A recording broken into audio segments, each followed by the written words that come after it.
The women's experience with their cooperative farm underscores the role of land in their livelihoods and their well-being. When it was suggested that they set up a big farm in 1992, as Rosina Masengu says, we didn't think a big farm was for us. We thought it was for the white people down by the river. And here she's referencing, decades and generations of landholding patterns that saw the white farmers occupying the prime land and the prime water resources.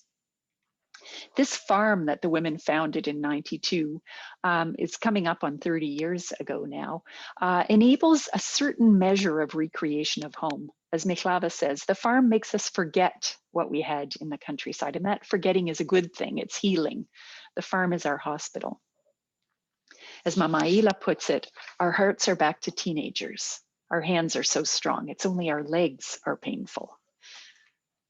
The founding of this community farm with its community vision to feed the community is called, the founding of this farm was grounded in women's resistance to their predicament, resistance to and desire to recover from the losses that came in 1970 and after.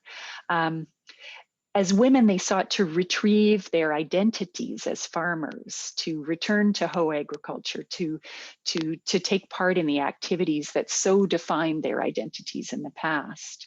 And they sought to do so in a space that they protect as a women's space. As Dinah McLaughlin puts it, if we let the men get in, they'd like to be the boss. They'll destroy our community. And so they speak in all these really positive ways about the social, the economic, the spiritual, and the sort of identity giving facilities of this farm, the way that the farm supports them in all those rich dimensions. In commercial terms, the farm is only modestly successful, but it's really only the Department of Agriculture that measures their success in commercial terms. In the women's terms, the farm is thriving. There's no more kwashi, referring to kwashiorkor, no more malnutrition because of this farm. Our people are being saved. The children are fresh.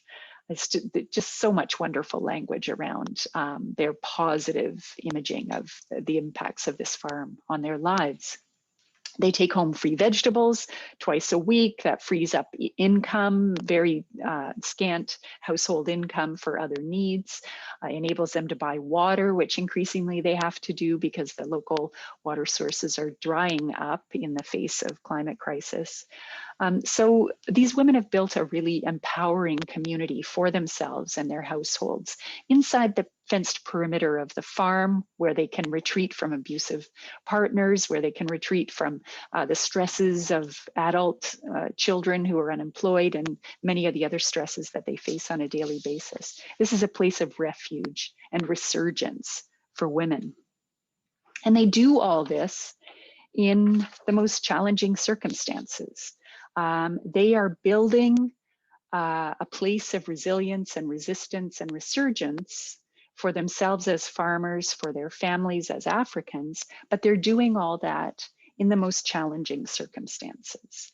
So we need to celebrate activities like this, but we need to think about the ways that policies can be changed to make these transformative activities really as meaningful as possible.